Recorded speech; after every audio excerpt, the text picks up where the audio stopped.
You are now listening to the Counterflow Podcast, a place for dissonant voices and unapproved opinions. You get split in half, but I call him the hologram graph. But I am the center inside the placenta of math. You clash with cyanide gas and die fast. Rhythmical equivalent of solids, liquid, and gas. We smash your sinus with the power of Lord Titus. But I am the virus inside of the iris of Cyrus. Here is your host and humble narrator, Buck Johnson. What's up, you guys? Welcome back once again to the Counterflow Podcast. As always, I am your host and humble narrator, Buck Johnson, coming to you out of Lockhart, Texas. I took a week off, as I told you guys. Well, I didn't technically. I took a week off from releasing an official episode of the Counterflow Podcast. If you guys subscribe to the YouTube page, which you should, last week I did end up doing a live stream with Julie Mastrini. We discussed, there was a lot of shenanigans happening in Cambria County, where she lives in Pennsylvania, with some voting irregularities. We covered what was going on. Julie and her sister were on the ground figuring it all out, interviewing election workers and sheriffs and all of this stuff. Whatever the case is, as it turns out, everything's fine. So what an election that was.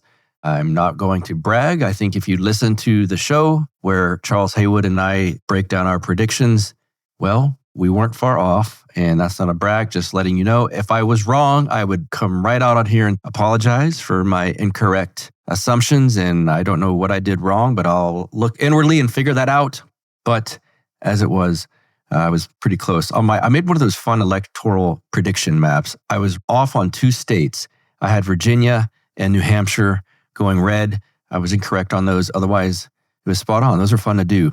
So, speaking of that election, friend of the show, my friend in real life, my brother at St. Andrew's Orthodox Church here in Lockhart, Texas, Matt Erickson from the Kingpilled podcast, from the Astrolabe daily show that I love so much on his YouTube channel. He's back with us here, and we're going to go over what this election meant, what we predicted, what we saw happening, what we see happening in the future, some incorrect messaging going on. Why should Orthodox Christians care about this? All these sort of things we're going to discuss. And I know a lot of you guys love when Matt is on. So without further ado, Matt Erickson, welcome back, friend. How are you, sir? I'm doing good. It's good to be here. I suspect you're happy, yes? Oh, yes. Yes, it's like... I was joking on my show the other day that if you could have gone and like collectively measured everyone's height at on just before the election and then just after, there would be like a noticeable increase. Like people are just standing up straighter. Everyone's happier. It's like a load has been taken off of everyone. You're the second person. No, maybe more than that. You're the third or fourth person. And this will surprise people out there based on the propaganda going around. The other ones were all female. And they were like, it's just, I feel like at peace. And everything feels like we can breathe. So I hang around sane females, which is good. But unlike Amy told me that so we moved to Texas from California, from Southern California in 2022. And a big reason for that was because my son was born at the end of 2020, and we did not want to raise a kid in Southern California the way things were going. And she said the next day that I think she posted it in my live chat, or she said it to me personally. I can't remember which, but she said, under the left, I feared for my son's future, but now suddenly I feel like there's a window here that we can take advantage of, and we can set him up to be much better off with the people who are coming into power now, much more serious, competent people who actually care about the country, who actually want peace and prosperity and economic productivity and American sovereignty and all this sort of stuff. Like those people coming into power and taking control of things has put my wife's mind more at ease. Interesting. It's almost like, I would say it's propaganda that these female voices spitting out all this crazy, anxious, hateful things is fake. But I just did a live stream and I read off, took screenshots of people I personally know that wrote just, and I'm not doing it to make fun of them or to say, what a dumbass. I honestly feel sorry for them. It's sick. It's like a spiritual or some sort of sickness. And then understanding that it is spiritual, which of course everything is, why does that side of the political aisle, is it their politics also that help lead to, because my parents are diehard Trumpers. And my mom didn't check herself into a mental health clinic. I'm not knocking anyone who does that, but I'm just saying, why didn't Trumpers do that? And everyone's going to go, well, they wrecked the Capitol. I mean, like an organic nature that wasn't some sort of show or crazy thing. Across the board, I've seen so many girls talking about, I've seen people say they can't get out of their bed or leave their room. What, outside of the spiritual thing, which maybe you can't get outside of that because it encapsulates everything, what's with the politics on that side that do this? Yeah, like you said, I don't think you can get outside of the spiritual. I think it's the political condition of a nation is a reflection of its spiritual condition. So the political ideology that has been ascendant within the U.S. and within the West, broadly speaking, we've done hours and hours of streams delineating like all of this. So you can go back to, you can go back 80 years, the beginning of the Nuremberg regime. You could go back to the so-called Civil War. You could go back to the American Revolution. You could go back to the Reformation, the Enlightenment. Like you can trace these patterns developing over the last millennia. Even this is what happened to me. This is what led me into Orthodoxy. Was tracing this thread and realizing, well, it goes back even further than the Reformation, because the Reformation was kind of like a summation of stuff that was happening before. Yes, Father Seraphim Rose in his Orthodox Survival Course traces it back to the schism. There we go. Oh, look at this. Seraphim Rose's quote. Father Seraphim Rose, excuse me. Yeah. Yeah, he traces it back to the schism. Mm-hmm. And obviously I understand people clickety-clacking. 100 years, 200 years, there were things that led up to the schism. I get it. It doesn't mean that exact date, but that's the general consensus of what he was saying. Right. And that's where you see this delineation, kind of like the birth of the seeds of the worldview we generally term liberalism, broadly speaking. Not just political liberalism, but liberalism became the seed for secular humanism and atheism and Marxism and communism and I'd even say fascism. And there's a lot of these different modern ideologies that have arisen out of that. Now, it's not like we're at the end of liberalism. Oh, liberalism's been vanquished and, we're entering the golden age. I think we are entering a potentially golden age, but it's more like a post-liberal age, which is itself still defined by liberalism. So in a way, it's still caught in liberalism's orbit. So our mutual friend, Jason MIRONCHUCK from MIRONCHUCK Now, has made this prediction about the neotrads. And this was like a year and a half ago. He said, you're going to see just almost overnight, the switch is going to flip. And you're going to see this really public, like the way he says it is people being like, I don't want to really be involved in politics anymore. Politics is kind of gauche. I just want to get back to normal life. And I'm going to wear my frock and bake my apple pies and go to church on Sunday. And like, there's going to be this return of sort of like the aesthetic of Christianity. But a lot of it's going to be very hollow and very performative. And it's people who are looking for where that aesthetic comes from, but they're just kind of embodying the aesthetic because they don't have an incarnational view of reality, which is what Christianity provides you. And they were doing the same thing on the left side of all of this. It's the people with the nose rings and all the things that we stereotype. They don't really, most of them, there's always a remnant, they don't really believe a lot of the craziness they're saying. So they'll flip when the tide turns, and they probably won't really believe some of the stuff they're saying then, although I think it's basic human instinct to maybe want to be more at ease and at peace and left alone to a certain extent, maybe than being out at a march once a week or something like that. Well, and here's the thing, like there's no such thing as unironic Satan worship.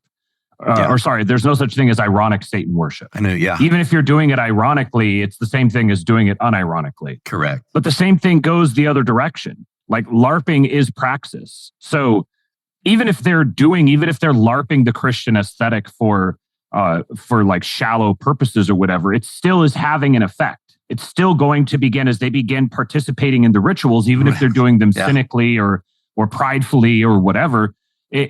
It's going to have the same effect, because what we believe about those rituals is that by participating in them, you become changed. Yeah. So even if you're participating in them cynically, it's still going to have a change. It's still going to have an effect on you. So I think we're moving into an era now where reality is being created by our perceptions, and that's becoming more and more clear. And there's some kind of a dramatic divergence that's happening. We're going forward for the foreseeable future, you're going to have people who are extremely black-pilled, and they have a lot of stuff to be really black-pilled about. And then you have the people who are extremely white-pilled, and they have a lot of stuff to be really white-pilled about. And this becomes like a positive feedback loop on both sides, where the black-pilled people are manifesting their own black pills, while the white-pilled people are manifesting their own white pills. And this isn't a new thing necessarily. This is kind of the people that do like The Secret or the Law of Attraction, or they're like they're getting at something that is real, which is that you will manifest whatever it is you focus your attention on. You have to your intention and your attention being aligned, which is another banger of a quote from Jason. Yes, he actually got that from our pal Cyprian. Did he? Okay, yeah. Cyprian did a whole rant on that, and and I'm glad Jason heard it, because he's also carrying it along. It was perfect. Yeah, so we're going into an age now where it's an apocalypse. We're going through an apocalypse, through a revealing or an unveiling.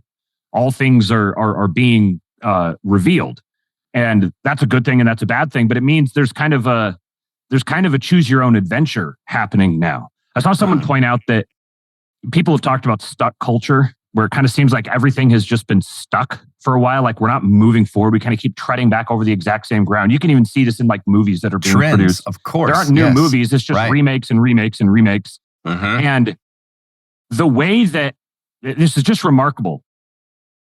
The moment that I'm going to remember where I was for the rest of my life. The moment that Fox News called Pennsylvania for Donald Trump, which gave him 270 electoral votes. The instant, within 3 minutes of that, Nayib Bukele tweeted out, the president of El Salvador, the emperor of El Salvador. He tweeted out, "Congratulations, Donald Trump." He congratulated him on it, and instantly it just rippled out through everyone, and the vibe shifted just immediately. Everyone just immediately recognized, "Yep, he's president. We're moving forward. Everything is changing. We're all." We're turning another page. All the old stuff is gone, and we're just charting a new course. And it's as if, it's like people were just sitting around waiting for the inevitable result. And once it clicked in, everyone just sort of instinctively knew exactly what they were going to do. And so collectively, a huge swath of the population felt the culture unstick in a moment, literally a single moment. Everything unstuck, and now there's movement. Now everything is beginning to move forward. Now the question is, where is it moving forward to? In which direction is it going to move forward? It's going to move forward, but there's going to be a battle now over the soul of America, and that battle, because of America's unique position among the world, that battle is going to define the rest of the world as well, because everything has been pulled into the orbit of America. So I think that we now have a great opportunity to build into this moment and actually begin to leverage some of the capital that's being developed, that's being formed, that's being incentivized. We don't have to feel so helpless and cast aside and feeble, like our efforts are futile. There's actually places now where we can begin to make gains, cultural gains, economic gains, spiritual gains, financial gains. All of those opportunities are coming available to us, but they're not just going to be granted to us. They're going to be available to those who choose to work for them and choose to sacrifice themselves, develop a long time horizon, start flexing their low time preference muscles, and begin building. Because really where we've been is you can think of this in a spiritual sense, a cultural sense, an economic sense. It's probably easiest to visualize it in an economic sense. There's been and the supply demand curve has been completely distorted, where there has been an overwhelming amount of demand while the supply has been constrained.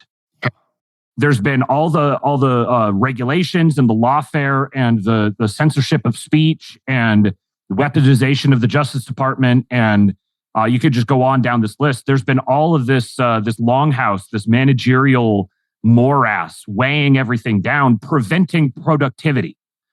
That productivity counts, again, financially, economically, spiritually, culturally. That's why everything has felt stuck. Yeah. And so the opportunity that's potentially before us now with some of the different things that the Trump world is moving toward is that we will be able to produce again.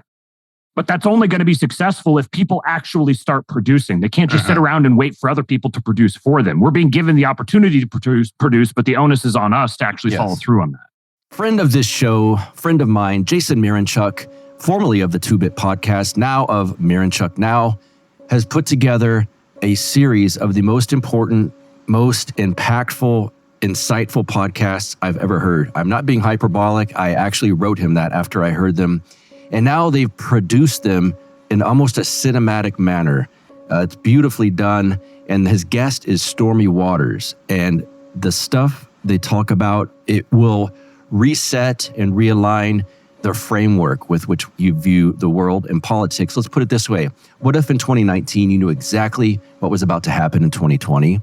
What if the global lockdowns that started in 2020 were more about saving European legacy banks than, let's say, grandma? What if the American empire isn't run by America? Then who's in charge? Why do Western political leaders of all affiliations just keep printing money and importing immigrants nonstop, despite the concerns of both experts and civilians alike? What would happen if one day you woke up and everyone's pension plan was gone? How do you know what you think is true is actually true when you don't even know where your thoughts come from? Check out Jason MIRONCHUCK's series with Stormy Waters, Tales of the Shadow Empire, chapters 1, 2, and 3. And like I said, it's these cinematic versions that are done beautifully with audio and video clips, and it's really beautifully done. Go to MIRONCHUCKnow.gumroad.com and you can purchase the entire series. He's not paying me to do this ad. I genuinely was so moved by this series of podcasts that I said, I want my audience to hear this, so I'm going to do an ad for you. So again, go to MIRONCHUCKnow.gumroad.com. I will link to that in the show notes page for this episode. Tales of the Shadow Empire, chapters 1, 2, and 3. Beautifully done, very impactful. Go check it out. People are going to, and I think what you're doing is in a positive manner, because people that hear this, you're getting it out and you do it on your show. Like, you guys, our guys, we have to do this. As soon as the incentives are out there, which they are now, people are going to. So it might as well be you and me. And I was saying this on a live stream I did. There's been a massive paradigm shift, and I say this knowing you agree as well, that people, the left right now, the people screaming that reproductive rights are over and blah, blah, blah, the tropes that they pull out, they're in a paradigm. They don't understand the shift that's happened. They still think like, I don't know, like George Bush, the racist Nazi warmonger, is Donald Trump. And so they're still arguing like they argued against him when Kerry was running. But there's people in our camps, I hope, that see this as a paradigm shift and aren't going, I'm a libertarian in 2012. Both sides are evil. The Jays run both sides. You can't get away from AIPAC. It's like, like there's been such a paradigm shift for the people in our camps to sit there and go, oh, both sides suck. I hate them all. Like, you're just as dumb as the left-wing people screaming that Trump's going to take away your rights or something like that. And we, because of this new paradigm, part of it is social media and connections that are being made. I know Dave Smith. Dave Smith knows RFK, Vivek, Tucker, who have Trump's ear. You know people that have the ear of these around him. Like, people in our milieu are a step away from the president. And that is never, for one, it wouldn't happen if it was Kamala. We understand that. It didn't happen when it was Joe Biden. But because of this coalition that he's got around him with actually good people this time, for instance, the day after the election, Dave Smith goes on Rogan and he puts this message Donald Trump, if you're listening, I'm paraphrasing, do not hire Mike Pompeo. Within hours, it was number one on Twitter, the trend. No, you don't think Trump's going to see that? You don't think Tucker, RFK, Vivek, they're all against that. And so it's like, maybe we have some sort of say in a weird way of what comes about. And I know people that hate us on social media or whatever are going to be disappointed in that, but I think it's true. There's two other really good examples of this that have just happened recently as well. Our mutual friend David Gornosky had a conversation with Ron Paul. Yes. And then he jumped in a group chat that we're in and was like, hey, we need to get this, we need to get this out. We need to get this in front of the Trump campaign. And we were like kind of workshopping how to get it, like who would be the person to connect with, to connect with the person, to connect with the person. And just all started amplifying it. And within 6 hours, Trump Jr. tweeted about it and said, yes, let's make this happen. That's how long it took from the idea being conceived in David's head, dropping it in the group chat, to Trump Jr. endorsing it took like 6 hours. There was that example. And then what was the one other one? There was, recently, right now, there's the election for the Senate Majority Leader is coming up. Yes. And there are 3 candidates. It's reduced down to basically 3 candidates right now. One of them is going to be, I think it's John Thune to John Cornyn. It's Thune. Thune is the only one I don't know his first name. Yeah. And then John Cornyn, who is just a traitor to the Republic. He is a absolute scumbag. Yes. He is GOP Inc. Just the embodiment of it. And then the third option is Rick Scott. Now, Rick Scott is very interesting because if you look at his incentives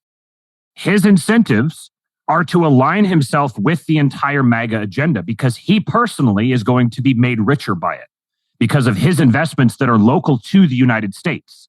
He's not someone who's necessarily as beholden to foreign interests as some of these other guys are, because we've effectively been living under a foreign occupied government. And what's happening is, this is one of my personal theses that it keeps being borne out more and more, is that the American empire has not actually gotten here yet.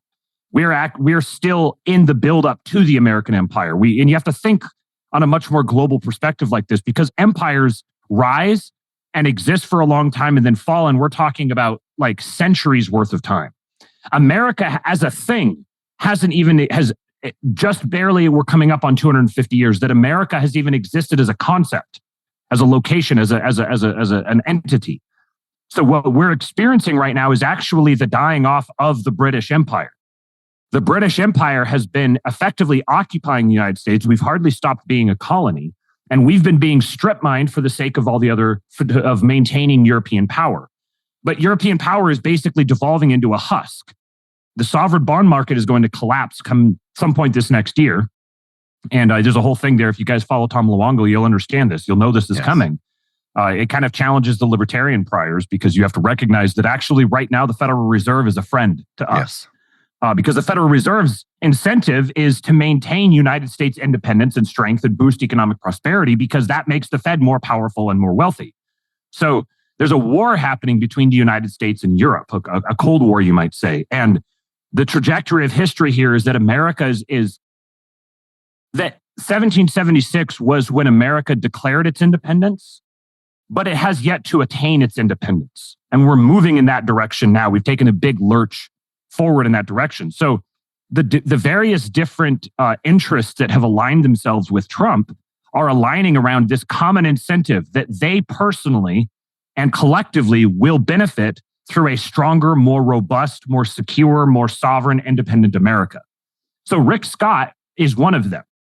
He's not like a perfect friend. He's not like a guy you'd say is our guy, but he's much more our guy because his incentives align with us much more than traitorous crooks like Thune or Cornyn. Uh-huh. So what's happening on Twitter right now is Rick Scott is trending because you've got Tucker Carlson, you've got David Sachs, you've got Dave Smith, you've got a bunch of these different influencers, Vivek Ramaswamy, who are talking about it, and they're activating the MAGA base. Then you've got kind of like the second tier guys, which might be like a Charlie Kirk and a Benny Johnson. And you can see how this ecosystem develops.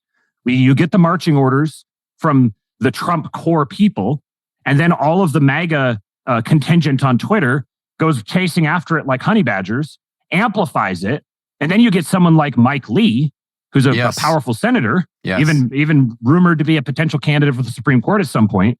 Mike Lee posts a poll last night saying, which of these three do you want? We have an elected official, a powerful elected official, polling the base, because that's what Twitter has become. Twitter has become where the MAGA base exists. So he's polling these three options. And when I looked at it, there was like 130,000 votes on it, like 8 hours after it had been posted.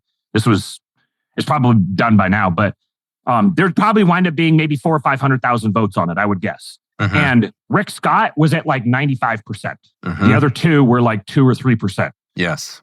That can actually now be used substantively in the debates before they hold the closed vote.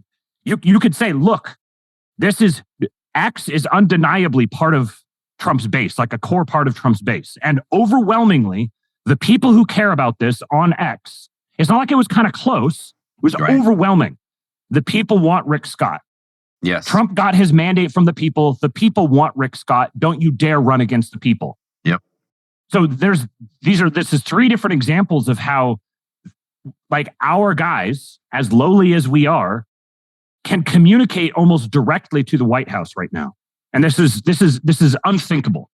Yeah. It's if you would have told me, we were talking prior to this, well, we'll talk about Trump's video he put out with his several steps. I don't remember how many, 7 or 10 steps to destroy the deep state. Some of the stuff that's happening, like us being within a few steps of his circle. And then if you would have told a 2007 Buck Johnson, who is as hardcore Ron Paul campaign guy as you could get, that Trump, the future president in a number of years, will be Donald Trump. Weird. Who would have thought? And 2, Ron Paul will be backing some of the things Trump is saying, including possibly joining Elon Musk, who I hadn't heard of at the time, and working to eliminate government waste. What? And then to see the things Trump is saying in this video, for one, my first thought in watching is, I hope he's got security. And I assume that he did that knowing that he must have some sort of private security. And a lot of us know the names that are out there that are willing to work for him. And goodness, I hope they are. But what are your thoughts on the things that he was saying? I mean, I just couldn't. It wasn't even BoomerCon stuff. It was like real. I could not imagine about to be president, former sitting president, saying he's going to dismantle the administrative state, basically. Stuff that Pat Buchanan, Samuel Francis, Paul Gottfried, like these people talked about in the 80s. And it's just unbelievable. It's kind of seems like it might happen now. So this, I pulled up the tweet that has where he listed off all of them. This is, if you guys were listening to the Astrolabe, or even back before I started the Astrolabe, just the Kingpilled show when I was doing it earlier this year, I started doing the dive into the PayPal mafia and everything. And then started realizing there's a lot of alignment here. I see this like kind of contingent around the Silicon Valley technocrats. And then JD Vance is like this big significant figure who kind of bridges the gap between like the Heritage Foundation, kind of Claremont Institute. Charlie Kirk had a conversation with Curtis Yarvin, which was like, and then this is in January. And then in that conversation, Charlie Kirk said he'd been studying Machiavelli with Michael Anton. Yes. Yeah. And I was like, what? That perked me right up. And so then I realized, okay, so now you've got Charlie Kirk, Vivek Ramaswamy, JD Vance. Vivek and JD were friends, were classmates in college, and they are friends, and they've invested in stuff together, like Rumble, for example. They're both heavily invested in that. Which interestingly, Rumble it's Rumble's cloud services that Truth Social is hosted on. So really, Truth Social and Twitter were both completely, all the infrastructure and everything was basically just owned by the MAGA world. Mm-hmm.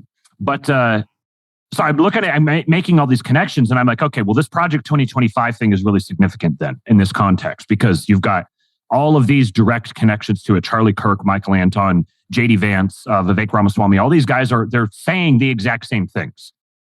So we were talking about Project 2025 months before it entered the mainstream conversation. And I said, it's actually kind of weird. Like, I would go search for it periodically to see if the libs were talking about it. And it was just like the super like resistance Blue Anon, like like real loony bins who were shrieking about it, but it wasn't being picked up by the mainstream press at all. And it wasn't until late in the game that it finally was picked up on. And then Trump immediately completely distanced himself from it. He said, I've never read it. I don't know what it is. Those people don't speak for our campaign. And there was like a lot of barbs being traded back and forth between the Trump campaign and Project 2025. And I went through and I looked at all of the people who were associated with the creation and the writing of Project 2025. And I was like, these are all still like core Trump insiders. So this is entirely kayfabe. This is not, There's nothing substantial to this. And if you go look at his Agenda 47 and you go line by line with Project 2025, there's significant overlap. Yeah. So Project 2025 is kind of like, here's the big offer. And then you're going to squeal and cry about that. So we're going to fall back to the Agenda 47, which is effectively the same thing. Yes. That's what this is. This whole thing that he's delineating is virtually all contained within Project 2025. So they're not just positing these things as suggestions of stuff we've thought about we might do. They've actually delineated the explicit legal process of how you would go about doing this. All of that work has already been done. And if you want a quick quick. If you want a good blow-by-blow breakdown of this, there's two conversations. Vivek Ramaswamy was on Sean Ryan's show 8 months ago or so. And then Vivek was just on Tucker, and he went through this again and delineated exactly how this would be done. How they would completely gut the administrative state, relocate a bunch of these, dissolve a bunch of the agencies that are no longer needed, no longer necessary, clearly hostile and corrupt. Department of Education, there's several others. I can't think of them off the top of my head right now, but there's several that would just be completely dissolved.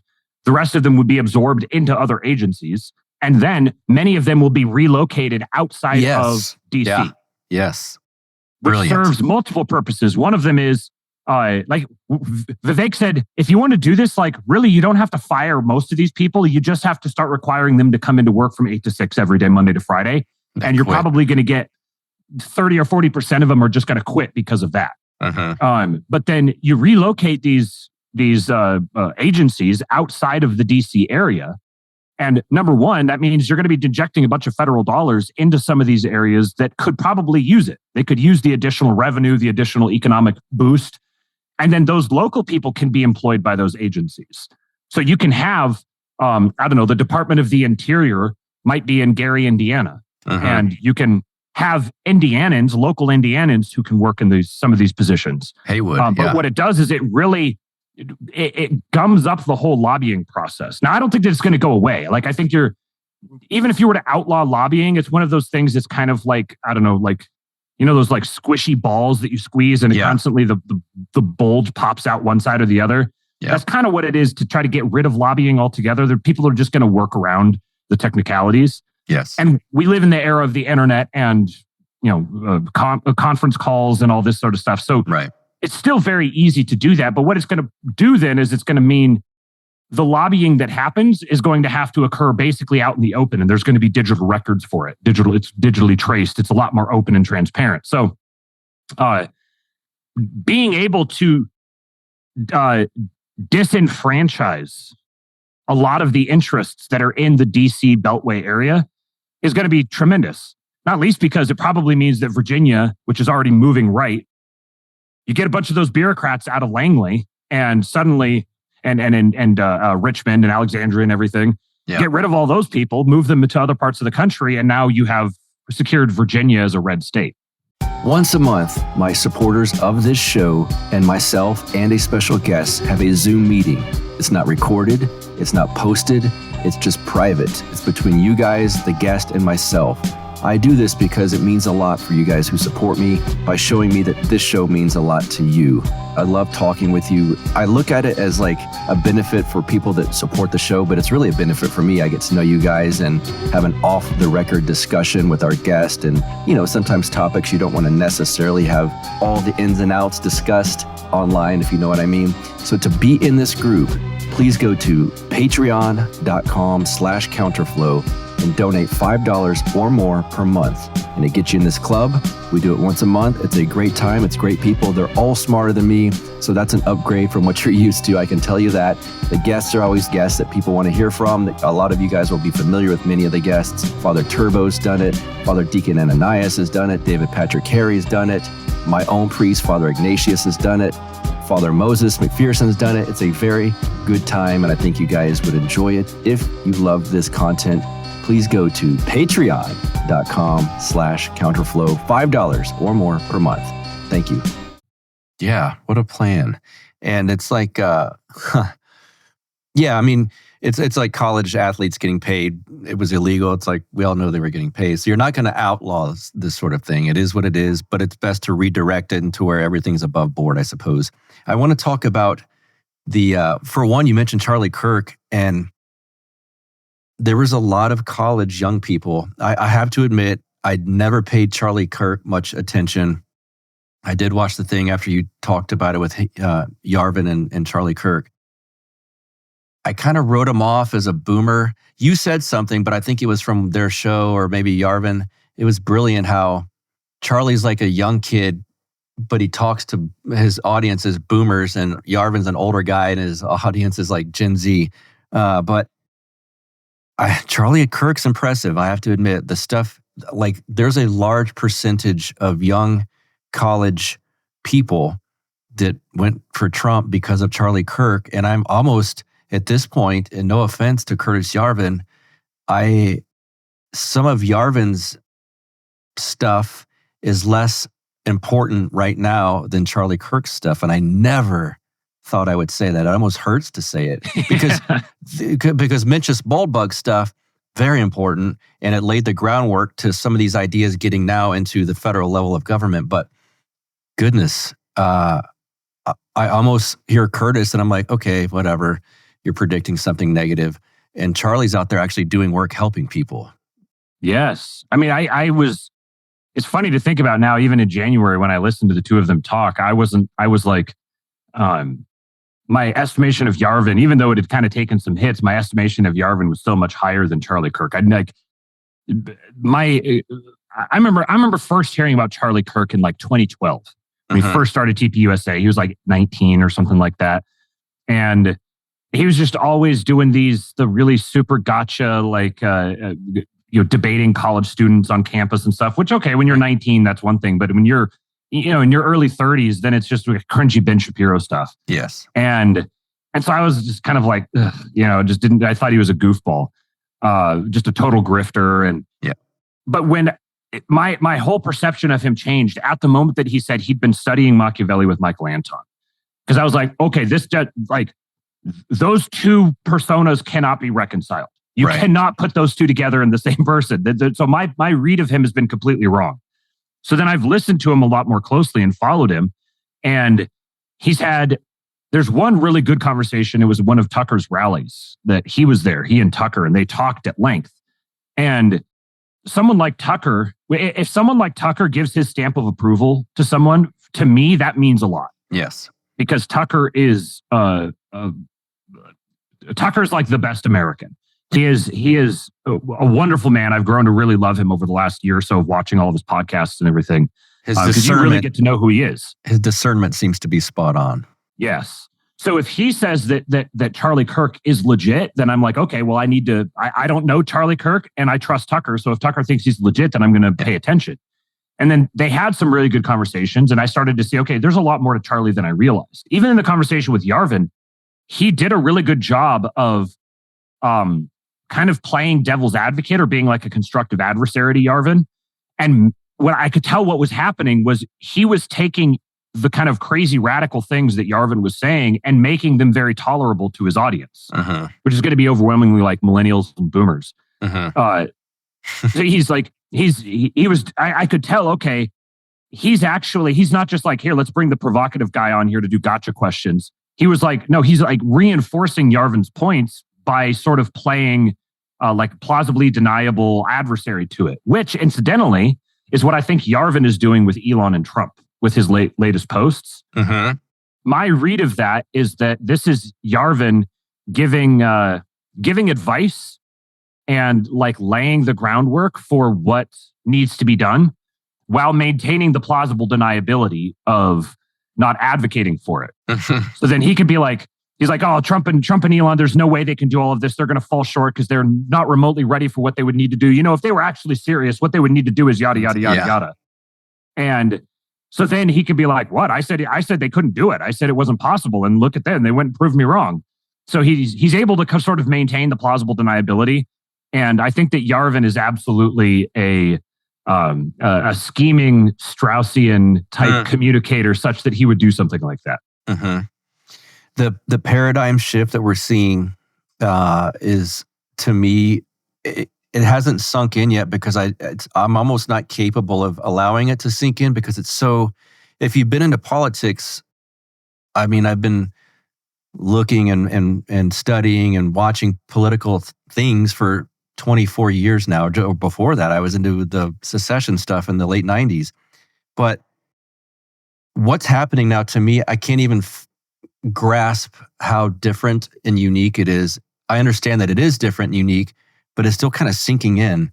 What are your thoughts on the political realignment, the paradigm shift that we're seeing with not only with who Trump has around him, but what is about to be happening in the next couple of years? There's a really good conversation, or not conversation, it's a monologue, but Sargon of Akkad just posted a video talking about, I think it's called The Return of the King. And he's, from a British person's perspective, he's looking at Trump's mandate and talking about how just the whole story of how this is all played out, building up to the point where the last several months of Trump's campaign, being shot, having another attempt on his life, at least one other one, going back to the place and holding the rally there in honor of Corey Compertori, the garbage truck, the McDonald's, all of this, the way that he's gone completely viral for his silly little dance on TikTok, all of the hot TikTok chicks picking up on it and running with it, and the whole MAGA world just being defined now as the place where people are happy and optimistic and hopeful, and everyone just kind of gets along, and there's and it's very diverse, which I know a lot of the guys from our side of the conversation, they cringe at that, but you can't deny the popular power of that. To see a group of people who are all from a bunch of diverse backgrounds, a bunch of ethnicities and persuasions and everything, who are all uniting around something that is hopeful and optimistic and uplifting, that's just tremendously emotionally powerful. It's incredibly compelling. It's the type of thing that you build a sustained empire on, because it's so powerful. And the way that all of this just switched overnight is itself so radical. It so radically alters people's minds just on a fundamental level. They're living in this one world, and then suddenly this thing happens and they wake up and they're in a completely different world. They don't try to go back to the other world. They're just like, oh, wow, look at this great, wonderful place that I'm in now. And it just sort of naturally lifts their spirits. So there's going to be a big adrenaline rush, kind of like a societal level adrenaline rush from this, which I suspect is going to kind of die out after a little bit. There's going to be, Trump's inauguration is probably going to be a big deal, but the great thing about this is that now this coalition that has united together is people who are united around their competence, their force of personality, and their genuine desire to see America be great. And there's obviously greed and avarice and whatever other negative things, lust for power. Those things are obviously going to be present there. But we have to be real. We're talking about politics. Yeah. And human beings. Those things are always going to be present. That's always present. Yeah. Yeah. The question is whether those are present, and also the good stuff is present as well. And in this case, there's a very clear abundance of good stuff from RFK's campaign to make America healthy again, which is sorely, sorely needed. Being able to rally public support and demand for that is incomparably massive. Being able to clean up the American food supply and to make it so that our world is not constantly poisoning us on a chemical biological level, the downstream effects from that are enormous. And then coupling that with sweeping away a lot of just needless regulation and legal abuses, and the people like Elon Musk who are trying to make it into the stars, and they're being held back because they have to go kidnap a seal and tie it to a board and put headphones on it to determine how it reacts to the sound of a sonic boom. Like this stuff is insane. And as soon as they do that, then they're like, oh, actually, we need you to test this too. Go kidnap another seal, go put some headphones on it and see how it reacts to sound. Oh, then we need you to do this for the whale. And also we need you to do it for shark. And we need to do dolphins and jellyfish. And this is inane. You can't sustain a civilization growing and expanding that way. It will only ever lead to the downward death spiral where you don't have enough resources and you have conflict over those resources. And then so much energy is being wasted on the conflict over the resources that new resources aren't being generated. So it just gets worse and worse and worse. That downward spiral had to stop, because if it didn't, it was going to be existential for life on Earth. Now what we're seeing is the potential for that to stop. There is great potential within the United States, within the spirit of the people, within the resources, within the geography, within the capacity for production. That potential is there, but it has to be realized. And so the next, this isn't, we haven't won. We've gotten to the starting point. Like we finished the prologue of the book. Now the rest of the book needs to be written, which is that these promises need to be followed through on. And these incentive structures need to be built in. The great thing is that it doesn't necessarily take a lot. Willpower, having the political willpower of the people behind them, will basically force them to actually follow through on many of these things. And then you can get things like the combination of lowered taxes, increased tariffs, decreased energy costs, and massive infrastructure investment. Combining all those things together at once, the libertarian economists are going to sit here and they're going to analyze tariffs as a standalone thing. And you see, if you institute a tariff, then that's going to have this downstream cost. It's going to raise prices over here. And it's not just instituting tariffs. It's threatening tariffs. Yes. While incentivizing domestic production, while minimizing the tax burden on people, while decreasing the largest input costs for the entire supply chain, which is energy costs. Doing all of those things together at once effectively creates, you have the largest consumer market in the world, the most demand, the most affluent here in the United States. By applying tariffs and incentivizing domestic manufacturing and production, what you're doing is you're turning the country into a walled garden that charges a cover charge to get in. Which club do you want to go to? Do you want to go to the club that's just open to anyone, or do you want to go to the club that charges you $100 to get inside? Right. The one that charges you $100 to get inside is much better off for the people inside. What we've been doing is, in the name of free trade, we've been gutting out the United States. We've been gutting out our own productivity, our own capacity to manufacture. And that's not even the worst part of it. The worst part is that by doing that, we've crippled ourselves and we've spiritually hobbled ourselves. We're no longer able to exercise control over our own lives. We're not able to control our own currency. We're not able to control our own manufacturing inputs. We don't control our own prices. We don't control what we do in our country with ourselves. We are not sovereign as a nation. So putting all of these things together in a single package is what begins to move us in that direction of actually being able to exercise sovereignty over ourselves and build up our communities and begin establishing a civilization that we can actually pass on to our children, and not just give them an empty bag full of all of the missing seed corn that we burned and consumed for ourselves. Yeah, well put. It's the lesson we are learning possibly from the boomer generation and what happened. And in their defense, a lot of them were fooled by quote unquote free market economics and the promises. I was. Yeah, same here. So, when the paleo-libertarians and the paleo-conservatives got together, that was often a point of contention. Maybe now we're learning that Paul Gottfried and Pat Buchanan had a better insight on that than possibly Murray Rothbard. It is yet to be seen, but it looks like it's leaning that way. I want to ask the media stuff here.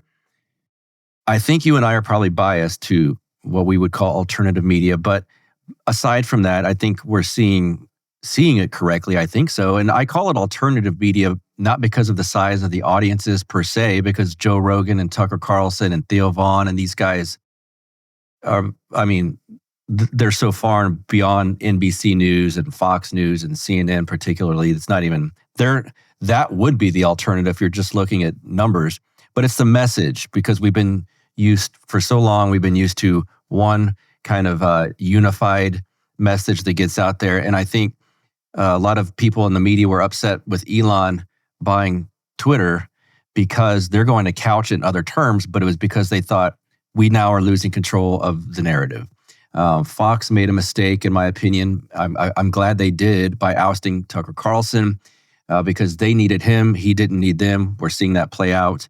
And his message is much more powerful now and reaches a wider audience, not to mention that they had to cover him at the RNC sitting next to Donald Trump, which I think was a brilliant slap in the face. But the two campaigns that we just saw for presidency, one, Donald Trump went to quote unquote alternative media and had his message out there, and the other one didn't. The other one, in her defense, she couldn't. I genuinely think that she knew there's no way I can sit down for 3 hours with Joe Rogan. She's extremely prideful and full of hubris. Maybe she just thought, I'm better than him and I don't want to do that. I don't know. Maybe deep down inside, she knew she couldn't. But I think when you look at Gen X pushing Trump over the top and many of the numbers that have come out, who do you think listens to Tucker Carlson and Joe Rogan? Largely, it is Gen X. And you've said on your show, and it was an interesting point, I had never thought of it, even the women that watch these TikTok reels and stuff, he had that covered. And so all of these metrics show that it seems to me mainstream media is about dead. And I've predicted that I think we've seen the last presidential debate on a major network TV station. What was your take on what happened with alternative media versus, let's say, corporate media in this last election? Yeah, the tide has absolutely turned now. You're never going to get a presidential candidate again who can't go on to Joe Rogan and sit there and just shoot the shit with him for 3 hours about all sorts of different things. And then not just do that, but actually be able to do it and come off as relatable and sincere. Because in any race, really, this is going to extend down to local races and stuff as well. But especially at the presidential level, any race, all it's going to take is one person, one candidate in there who can actually do that. And they're instantly going to be elevated above anybody else. It doesn't really matter how much money is spent there. There's now this incentive for authenticity and long form, the ability to communicate long form and speak in a relatable way about complex ideas. And the thing about a long form conversation like that is that you can't BS your way through it. Right. There's a reason why when Robert Downey Jr. goes on Joe Rogan, he's there for like 55 minutes. He's like in and out, and he's going to, because like after about an hour, if you are a sort of a shallow, unimpressive person, you're not going to be able to sustain a conversation beyond that point. But Trump went, and Vance, both of them, went on multiple long form podcasts and talked about all kinds of different things all over the place. And the more that they talked, the more impressive they were just to anyone. Even if you hated him, you couldn't deny, wow, this is a really impressive person that is obviously not just some kind of vapid empty suit. So I think you're exactly right that if there are debates, which I'm sure there's probably going to be debates, the debates are going to be hosted by what is today seen as alternative networks. And I would go further, and I would say that if I was talking with our mutual friend Andrew the other day, that if I was the Trump campaign right now, what I would be looking to do is, well, okay, let me back up. You have the inner party and the outer party framework. So for a long time, the Democrats have been the inner party. Republicans are very much the outer party. They basically just exist to make it seem like there's an opposition to the inner party, but ultimately they kind of function to advance the inner party agenda. That has switched. That's one of the biggest takeaways from this election, is that the Republicans are now the inner party. And the reality of these kinds of transformations that happen every so often is that once a new party moves into inner party status, they stay there for at least 2 or 3 election cycles. And I'm talking federal election cycles. So the Republicans are going to be the inner party now for probably at least 10 years and maybe close to 20 years.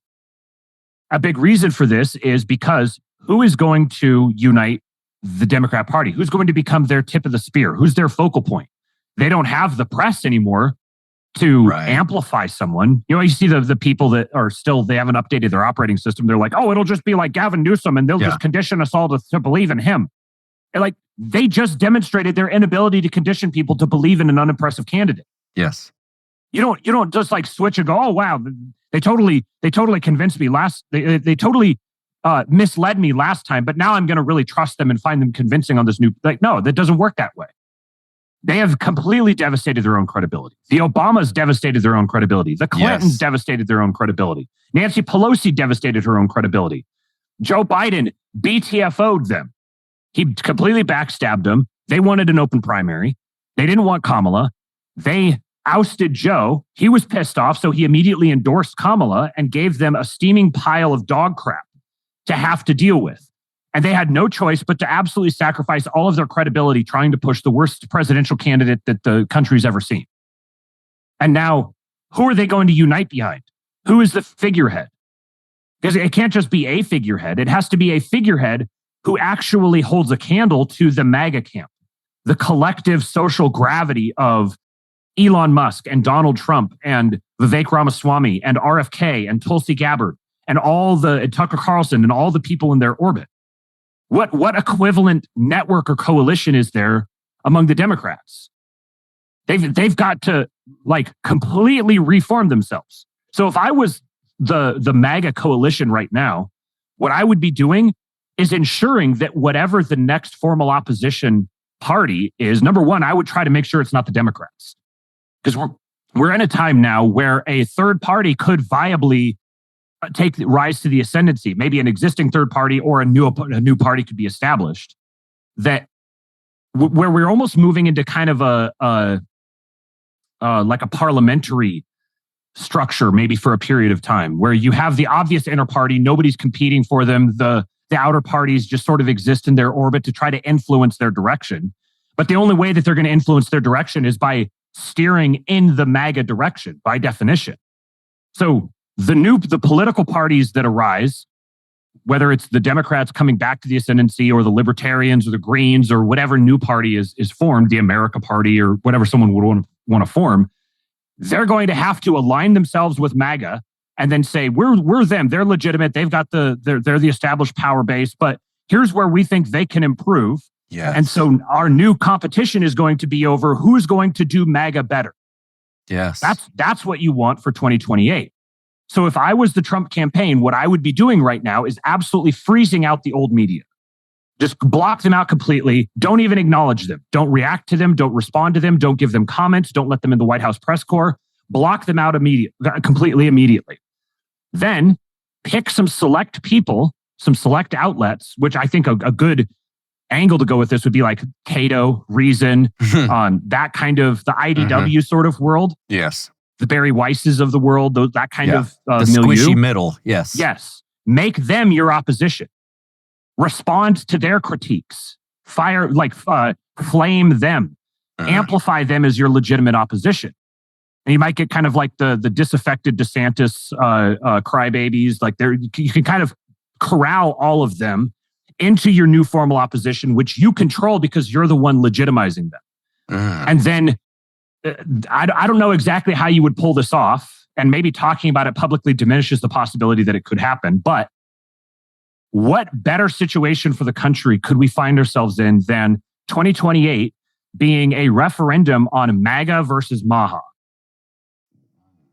Slice off, let RFK do his whole thing for 2 or 3 years, and then slice off the Maha part of the MAGA world to take over the new opposition. So have a JD Vance versus RFK kind of election in 2028. I think that's if you're talking about really taking seriously as if you're the MAGA world and you're really serious about instantiating yourself for decades here, then the way to do it is going to be to control your own opposition and ensure that your opposition is very close to you. And you're actually going to have a sober election where we're not going to be threatening to arrest and imprison each other. It's just going to be we both agree on the MAGA agenda. And we think that it needs to be more on the MAGA side, and we think it needs to be more on the Maha side. Yes. I think that's what I want to see happen. And then the libertarians can go back to going, both parties are kind of the same. And it's like, okay, right. But they're a lot better the same than the ones we used to say that about. So that was, I'll take that. And the interesting thing is that's a great point, because modern progressive Democratic Party talking points were essentially crafted in some sort of boardroom somewhere, and then they get pushed out through the now ineffective media and onto these losers that are paid to put their stuff on X, like Brooklyn Dad and these kind of ridiculous sounding people. But they can't hold up in a long form discussion because they're not real. The reproductive rights, like that takes all of a few minutes for someone like Joe Rogan to just go, well, how is, and just break it down. It's like it falls apart. So everything they've crafted is on falsehood. So that's a problem, because you can't, which is one of the reasons why I predicted that Trump would win fairly big. Their messaging got so lower, and then the messengers got worse and worse and worse, that you're here with Harris and Walz really saying nothing. And of course they can't go talk for 3 hours, because what are you going to talk about? You don't have anything legitimate to say, because everything that's on your platform, which as far as I know, I'm not sure they ever had a platform on their website. For many months they did not. And it's not real. And so it's got to be the worst feeling in the world to be, well, unless you're full of pride and hubris, which she might be, to be Kamala Harris and go, I have nothing. And they want to put me out there on a stage and talk to millions of people. I'd be scared to death. I jokingly, I wouldn't joke, but I said on Twitter once, I used to play behind this once or twice. I would play drums behind this guy that was terrible. And I remember once sitting behind, I'm playing, and I'm like, what on earth is he doing? This is like the nightmares I would have that Buck Johnson's up in front of an audience with a guitar and a microphone to sing. And I'm like, I can't sing and I can't play guitar. Just do it. Like, what a terrible, fearful feeling that would be. And so when I would see her, I would have this like sick feeling for her in a way. I went from having Kamala derangement syndrome to being like, oh my God, what are you doing? Because it's human instinct would show you and tell you like something's not natural about what's going on here. You're saying stuff that's not true. Anyone with a brain who's not so ideologically poisoned into thinking like, I need reproductive rights, that doesn't make any sense. And so their issue is, as they stand now, they can't put up someone who can handle a Joe Rogan or any sort. They're like, the left needs their Joe Rogan. Like, Joe Rogan was left. Yeah, right. But what's he going to do? Like, start talking about the modern, they don't have any modern talking points that are real. Of course he moved on from that because he actually thinks for himself. I'm sure I could find plenty of things you went down the line, I'd go, well, I disagree with Rogan on that. But at least he's a real person and he's interviewing people, asking real questions. They don't have a candidate or a platform that can withstand any of that. And look at the ads that they were pushing out at the very end. Like they were, like the congressman busting in on the guy who's jerking off to porn on his phone and like, oh, you're not going to be able to jerk off anymore because I won the last election. Or the woman's rolling around on the ground screaming and crying. And he's like, nope, you can't get an abortion. She just got to die here because I won. Yeah. And then the worst one of all, maybe, I mean, that was pretty bad. But the worst one of all was the one where they were like encouraging women to go in and lie to their husbands about who they voted for. You have like the women that go in and like make eye contact and they're like, the husband's like, you're going to make the right choice, right, honey? And the women like make eye contact and they're like, you can make the right choice for you and vote for Kamala. You're trying to break up people's families over politics now. This isn't just like run of the mill evil. This is comic book villain level evil. Yes. It's pathologically evil. And you don't have to be some like super activated Christian or conservative or right wing or anything to just be like, that's disgusting. Like, why? Yes. Like, how is this? What's the future that you're casting here? Yeah. That no matter what happens, one of you is going to be really unhappy, and your marriage is basically screwed, no matter what the outcome of the election is. That's a terrible vision of the future. So they don't have the ability to actually project a future anymore. So how do you rally people around a particular personality or persona or collection of personas?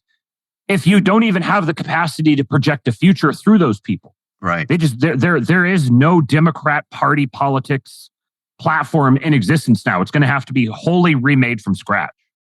Yeah. I mean, that was literally, let's promote women that are upset with their husbands to leave them and do their own thing, and men to look at porn and masturbate. And that's who we're playing to. What a strange, thank God that, women went for Trump. Every category of, demographic breakdown that they did, all went more for Trump this time than last time. My favorite, for Schadenfreude and maybe pridefully poking fun at things, one of the best moments, a clip I saw, I can't remember if you played it as well on your show, or Jason or someone, but they're like, on live time, you see one of the dudes on CNN or whatever, let's show the map where Kamala outperformed Trump. Biden, excuse me. And he goes, and it's blank. And the guy goes, oh God, really? Nowhere? Yeah, nowhere. Because is senile, and we like to make fun of Joe Biden, he at least knew what he was doing. He had been in the game for his entire adult life. As far as, he had a mental decline. But it goes to show you his mental decline, he was still up here over her down here, and they just lost everything. And it's like you've talked about the boomer and the generation right above that holding power for that long. It's not natural. And so everything becomes kind of comic book level, like you said, evil or goofy, or just, and enough people in the middle are like, this is dumb. And then you've still got a fringe of people on the left pretending that they're made up social justice status or whatever they want to call it, that most people should think that that's more important than their paychecks and taking care of their family. I see this, if you remember during the COVID stuff, oh, you jerks that don't like this, do you think that haircuts and margaritas are more important than life or your grandma dying? And now they're doing these jerks that voted for Trump believe that the price of milk and eggs is more important than my made up right that no one's really threatening anyway. It's like, Do you not learn the messaging? Like, you keep losing. I'm glad, keep doing that stuff if you'd like to project your pride and hubris over what you think so important about yourself. But a lot of people are moving on. There's a great cosmic justice to this as well, that they spent the last decade associating they took Trump and made and stuck to him as like little sticky notes or little like scarlet letters. They stuck every single one of these insane, degenerate things to him as like, he's the opposition to this. So he's the opposition to trans rights. He's the opposition to abortion rights. He's the opposition to people of color. He's the opposition to, like, name everything. They made him the object of opposition to every single one of those things, which means the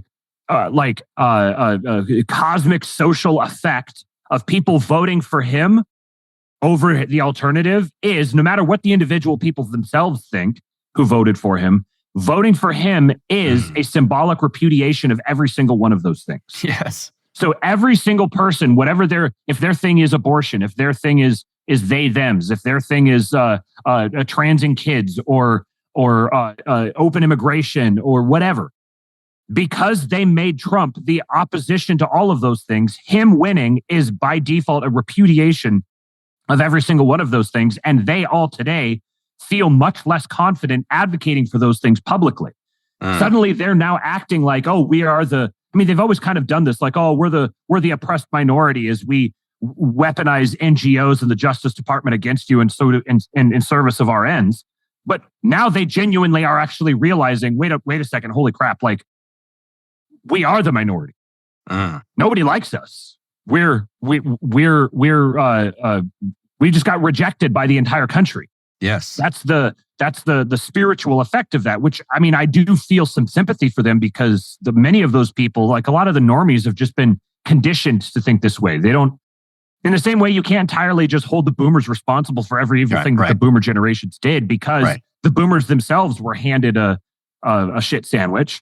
Yes. It's the same thing with these people. Like, you can't necessarily hold them all individually, personally responsible for this stuff. But at the same time, you are responsible for your own decisions. So when there are negative consequences to the decisions you make, like, trying to ironically worship Satan, yeah, you're going to experience the real world consequences of worshiping Satan, which is that your life is going to fall apart and you're going to feel isolated and desperate and alone. And so the great thing is that even these people, the people who are kicking and screaming and rolling around and shit on the ground and just having a cow about this, their lives are going to get better too. Right.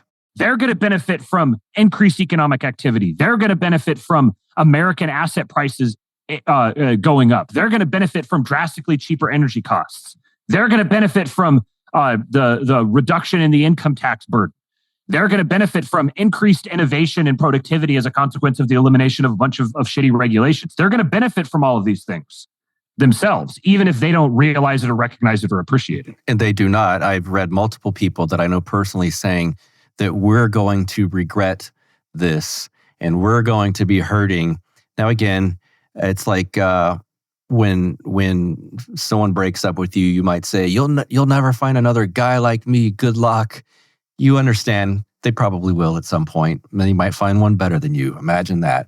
But it's just the pride that their entire worldview is built on. And again, I'm not saying Matt's not prideful. I'm not. We all have issues with pride. We're human beings. But as a movement, that stuff was built on, you're so dumb and we're so smart. And they're shocked when it gets massively, the pride comes before the fall. They fell. And so listen, if you're out there and you hate me and you're hate watching this, I'm not against you. You hate the sin, not the sinner. Just take an inward look and just think, there's two people I've seen do this. Van Jones, he might be doing it for his paycheck. I don't know what's in his heart. And Bill Maher, who seems to float in and out of saying sensible things. And that's it. I've never seen not one other person yet that I know, and I don't know those guys, but even big names. And it's funny, I'm looking at Bill Maher, a clip from last night, and he goes on and says, we need to look at ourselves. This was ridiculous. And it kind of says some of the things you and I would say about why they might have lost. And I'm like, good. That's good to see. And not a few minutes later, I see someone on Twitter, apparently they're famous. I didn't know who the person was, saying, what a jerk Bill Maher is. He's blaming this on the Democrats not catering to the working class rather than understanding that it was about the racism and misogyny. And I'm like, dude, keep saying that, please, because you'll never win again. If that's the majority thought in your camp, you're just done. You can't build a coalition on blaming the other and have it last for a long time. It just doesn't work because it's pride and it's not meant to work like that. And we'll get out of here in a second. So I know for a fact you've probably dealt with people saying, Matt's Orthodox, he's worshiping Trump, and there's going to be people watching this like, these guys are putting their whole hope in princes and sons of men and politicians and whatnot. Can you explain your thoughts on that, how you're not doing that, and then what we do actually need to watch out for with vengeful son energy and things like that? So one of the greatest things, I had a tweet that went fairly viral just recently, where I took one of these compilations of Trump doing his dance to the YMCA. And it was a compilation of how it went viral and all the different TikTok chicks and everyone else who are all doing these choreographed dances with it. And it's just fascinating to watch because every single one of the people in those videos is attractive, fit, glowing, happy, boisterous, lighthearted, whimsical. And when I tweeted it and I said, one of the most brilliant political moves that Trump ever made was insisting upon doing his dance at every single rally. Because we're in this world where everyone's feeling this oppressive weight of the expectation, fear, the FUD, the fear, uncertainty, and doubt. Everyone's feeling that really intensely. Doesn't really matter your political persuasion. Everyone's feeling this oppressive spiritual weight. And here's this old man. He's almost 80 years old. He's had everything in the world thrown at him. He's been cast as literally Hitler. He's had people betray him, stab him in the back, literally shoot him. And he just keeps on coming back. And here he is. He's walking out. He's literally Hitler, who ostensibly is coming to tell you how he's going to put you all in camps and force you to make babies or whatever.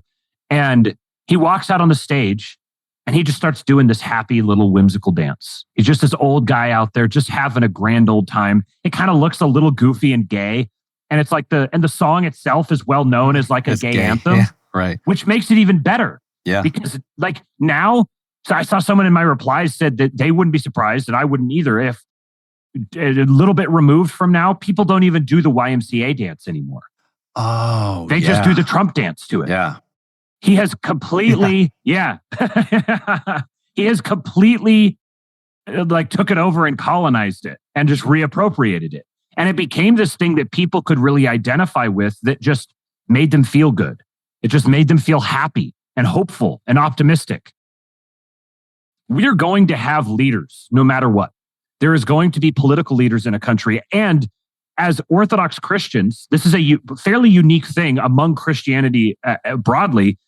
Orthodox Christians pray for the leadership of the country every single Sunday, every single liturgy. We pray for the leadership of the country.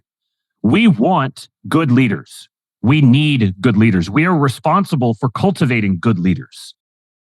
We have undeniably had very, very poor leaders for a long time.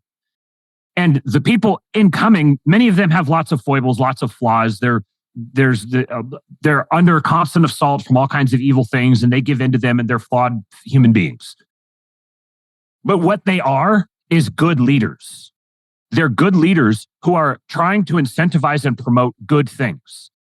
They sincerely want to see America be great, to be a blessed nation, a nation that experiences prosperity and peace and is a safe place to raise families and build communities. These are undeniably good things.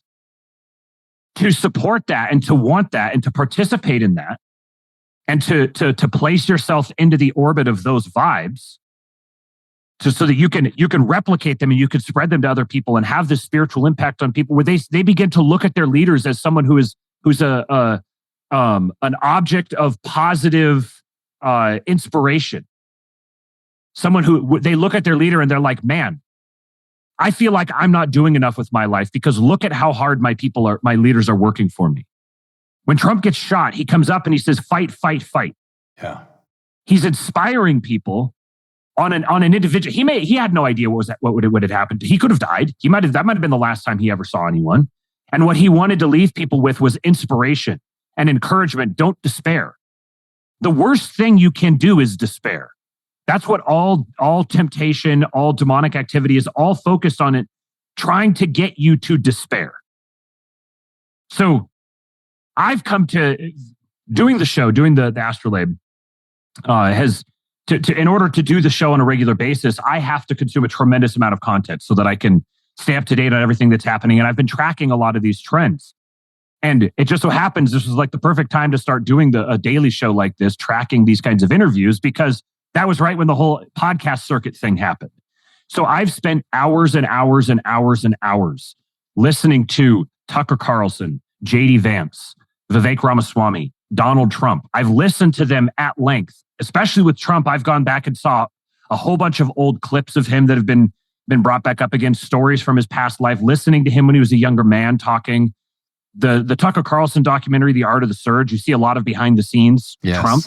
Yeah. And I've gone from being like, I like the guy. It's nice to have like a hand grenade that you can just toss at your enemies. And yeah, he's bombastic and he's rough around the edges. And, he's probably an immoral man and, whatever. But like divorcing, if I just look at politics in isolation, like I appreciate his role. I've gone from that posture to realizing just how thoroughly even me as a core part of Trump's base, one of his like devout supporters, realizing even in that state, I was still deceived about how good of a man he is. Uh-huh.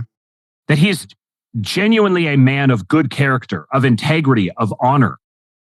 He's a rare example in the modern world of a genuine aristocrat, a nobility, a noble personality, someone of nobility who has raised his family. Notice how all of his children are all close to him. Even though he's been divorced multiple times, his children are all very close to him. They've put themselves on the line for his sake, even at great personal danger to themselves. Yes. And there's just so many strong indicators that Trump is a legitimately good, decent, man of great character and great integrity who genuinely loves people and genuinely loves the country and wants it to be good. And he may have friends that I don't like, or he may have just behavior choices or whatever that I don't agree with, but these things, this is inane midwittery to perseverate on these things.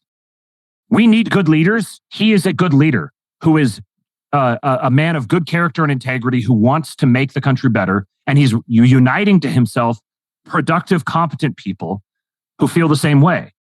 And our responsibility as Christians is to have that sort of positive impact on our society. And so, if anything, it's a repudiation to us as Christians if people who are maybe nominal or not devout or even straight up pagan, who are willing to actually take responsibility for their people, to actually wield their influence in a positive way to make the lives of other people better, to take control of the governing apparatus and try to make it function more morally and justly. It should be a repudiation to us that we don't have good Christian leaders, that we have to settle for people who have, rough around the edges or may not even be Christian at all. We don't have the place to complain that we don't have good Christian leaders because we haven't created or amplified them ourselves. But what these guys are doing is they're opening a door for that. They're not, at the very least, they're not hostile to us. They're very happy. They see us as people worthy of representation and as fellow Americans who deserve equal rights under the law and the freedom to travel and to say whatever we want and yada, yada, yada, yada, yada. They see us as a legitimate political demographic, whereas their opponents definitely didn't. We're doing everything they could to disenfranchise us on all sorts of different levels. So the fact that they are doing all of this stuff that's very good, while yet maybe not being perfect Christians, that in itself is a rebuke to us. And so our posture should not be, well, he's actually this bad thing he did, or he said that thing, or there's this other, he just, blah, blah. No, that's your pride. That's your pride talking. If you come at me and you're like, oh, you worship Trump, you're just prideful. I don't worship Trump. I pay Trump the honor and respect that is due his station because he is a ruler appointed by God to that station. And he is living up to that to the best of his ability. Previous rulers did not. We still owe them the respect due that office. It's Romans 13. God grants them the sword for a reason. And your responsibility is to submit to them. But that also doesn't mean endorse all the evil stuff. Uh-huh. You have to submit to them to the extent that they operate as a ruler appointed by God. So that's how I see Trump. And I've come to deeply appreciate him personally. Through watching how everything is played out. It's remarkable. Very few people have ever experienced the amount of abuse. And even if he came from, 10 years ago, he was a total slimy, degenerate, corrupt, whatever. He's gone through this, I don't know, just this last decade of abuse and trials and everything. And he's come through it with flying colors. Yep. He's been what's the term? Like a refining fire. Yes. He's gone through this refining fire. And if you can't see that, if that isn't clear to you, that has changed him, then, I just don't know what to tell you. Yeah. And how many people out there who hate him or who don't like him could have every detail of your life picked through by the federal government and all that entails and come out clean like he has so far? How many of you could be shot at where a bullet whizzes, you hear the sound of it whiz by your ear, and you understand for the last several years there are people that want you dead, could get back up knowing that more bullets could fly, and you pump your fist in the air and say, fight. I don't know that I could, and I've had houses explode in my presence. It's so you don't know how you're going to react until it's like Mike Tyson's thing, till you get punched in the face. So I've always been slow to judge any of those actions by him. It's like, except for going, I don't know that I could do that. And he did do it, and he's way older than I am, and I'm in better shape than he is, and I still don't know that I would do it. So that's just... Even just like the way that he campaigned, like his very last campaign that he did, He was out on stage dancing to songs at 2 o'clock in the morning. I couldn't do that. On his 4th rally of the day. The sheer physical stamina and devotion to the people that he had to have to be able to do that. And this was at the end of 2 months of doing that. Literally every single day. Traveling to multiple states as a 78-year-old man. Who doesn't need to do this. Yes. Just the mere fact of that, like that says something about his integrity as a person, his very constitution, that he has the unflagging energy and devotion to the cause to be able to do that. I just don't. I mean, there's the Bible is littered with compare Trump's record to King David's record. Yeah, I mean, if you want to list off all the worst things that Trump has ever done, line them up against King David's. And or any other number of saints who've all done egregiously horrifying things. You can't define a person by those things. You take the whole picture into consideration. And on the scale of rulers who have the level of power that he does, I think it's undeniable that he is in the top echelon in terms of character and integrity and spiritual intuition. Mm-hmm. Yeah, and it was important. I thought what you said about his kids, they all love him, as far as I know and I've seen. And as you say that today, I guess due to the other circumstances and the election results, Kamala Harris's stepkid has checked herself into a mental institution. No knock on her, on the kid, but I don't know. It speaks volumes when you see how parents raise kids and whatnot. So I said just recently that watching the way the Trump family has rallied around him, and you got to watch the go to tuckercarlson.com and sign up for the thing. It's like $7 a month or something, and go watch The Art of the Surge. I recommend think it's 6 episodes, and you'll see the way his family relates behind him. And in the last episode, there's a woman named Lynn Patton, who has been an employee of the Trump family for a long time. She's a senior advisor now. But she tells a story about she was an addict and she relapsed, and it was in, I think, like 2012 or something like that. She was doing cocaine, and Eric Trump called her in and was pressing her on this. And she was just kind of like trying to like make excuses for herself and argue and whatever. And she looked up at him and there was tears in his eyes. And he was like, "Len, you're better than this. Like, why are you?" And she just fell apart. She just like collapsed. And his wife, Laura, was on the phone. She didn't realize it, but she was on speakerphone. And so they gave her like a pep talk, and then they supported her through. I think she had to go to rehab or something. Like, they paid for it all. They stuck with her.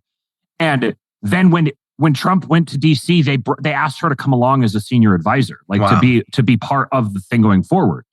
And she also pointed out they've been headquartered in New York, which has been the basis for all of the lawfare and the persecution and everything that they've gone through. And she told them, she was like, "Sir, you need to move to Florida. Just move down to Mar-a-Lago and have that be your headquarters." And they said, "No, we're not going to do that because we have so many people who work for us who live in New York who wouldn't be able to relocate." And so they're willing to go through the loss of billions of dollars, legal things with threat of going to prison, lives they're being shot at, their very life being challenged. They're willing to do all of that because they recognize their responsibility to the people that they employ and to the nation at large. And so the thought occurred to me the other day that watching the way that they have all rallied around him as a family, they've all chipped in, they've all put themselves at risk, but played really valuable roles. Like, listen to Don Jr. talk about like the fear that he's going to go to prison for being a Russian agent. He's like, "I have no idea what these people are talking about." Right. It's given me a whole new appreciation for the royal martyrs. That's not to say that the Trump family is the royal martyrs, but to have the feelings of affection or indebtedness or appreciation to the Trump family for what they've put themselves through has reframed the idea of the royal family martyring themselves for their people. Like that, it's put that in a whole new light for me. That's interesting. And if you're listening going, who are the royal martyrs? Look it up. It's fascinating. It's the Romanov family. Yeah, Romanov family. It's heartbreaking, to be honest with you. Let's end on a happy note. Plug anything you'd like to. And I recommend everything Matt plugs. I watch the Astrolabe as much as I can. because it's great. So go ahead. When is this episode going to drop? Tuesday, whatever that is, 4 days from now. Okay, good. Then if you are watching this, then go to the Astrolabe. The YouTube channel is Kingpilled. Go watch the Astrolabe that I did on Monday. Because this coming Monday, which will be in the past by the time you're listening to this, we're going to be dropping the first little teaser to a huge project that we've been working on. Okay. That is going to, I'll just say that it's going to potentially change the landscape of content creation and production and transmission for our little corner of the internet. So go check that out. The YouTube channel is Kingpilled. The show is the Astrolabe. I've started uploading as of yesterday. I've started uploading the Astrolabes to the podcast feed as well. It's primarily a visual show, but there's lots of audio content, and I've had enough people asking me for it that you can find it on the podcatchers now. But don't come complain at me if you're listening to it and you're like, oh, I don't know what you're talking about. It is a visual show, but people wanted the podcast, so yeah. I stream it on YouTube and on X. YouTube for now. I'd like to get over to just X, but they don't have the streaming capabilities that I need yet. And then on X, I'm at Real Kingpilled. That's where I do majority of my posting.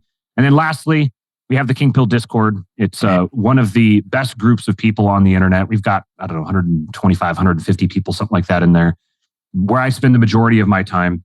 And that's where we're trying to take advantage of this opportunity now for us. I think, especially over the next 4 years, but potentially over the next decade or two, we're going to have a great opportunity to build ourselves up for what I believe is going to be the big crisis. Everyone thought that we were at the crisis point now. I think we were teasing at it, like playing footsie with it, but there's going to be a much bigger crisis coming down the line within the next decade or two. And we're being given a grace, a reprieve that we need to take advantage of right now. And the way we take advantage of that is by building things. We need to build anything American. There's going to be very strong incentives and facilitation for you to build things that are American. So whether that's building a business or a community or a family or a network or an investment portfolio or a set of traditions or anything, start building things in the United States. So our call with the Kingpilled Discord is this is a place for people who want to build. We're going to start building our own network with each other and then cross-investing in each other as people are building up their own little businesses, or we've got people who have been down in North Carolina working on rebuilding that area, which is going to take years and years. So they give us regular updates. We've created a nice little hub for people. So that's the place I would direct people. Kingpilled.com. You can sign up and join the Kingpilled Discord, and we'd love to have you there. Excellent. Matt Erickson, thanks for coming back on the show, sir. Thank you, sir. Big pleasure. Thank you guys for being here once again on the Counterflow Podcast. Thanks, Matt, for doing this. Now, I teased, if you guys watched that live stream, at the end of it, I teased that my guest this week was going to be none other than Justin Marler. Well, I wanted to get this election episode out really quick because I knew we could have some fun, Matt and myself breaking this down, what happened. Next week, Justin Marler is on the show to discuss Youth of the Apocalypse. His book, his historic, well-known book that was very hard to find, has been re-released, and we are going to talk all things Youth of the Apocalypse. That will be out next week. As for this show, follow me on Twitter at BuckRebel, BuckRebel. We've got Counterflow Podcast going strong. The Telegram group's going strong. That's about it. I think that's how you guys can follow me. I hope you have a wonderful week. When you see people distraught and upset, try not to poke fun at them, love them, pray for them, because some people are taking this very roughly, and it's not going to be that bad. Until next week, you guys, have a good one. You get split in half, but I call the hologram brass. But I am the center inside the placenta of math. You clash with cyanide gas and die fast. Rhythmical equivalent of solids, liquid, and gas. We smash your sinus with the power of Lord Titus. But I am the virus inside of the iris of Cyrus. Like the sound of the Counterflow Podcast? Our audio production is provided by Podsworth Media. Check them out at podsworth.com.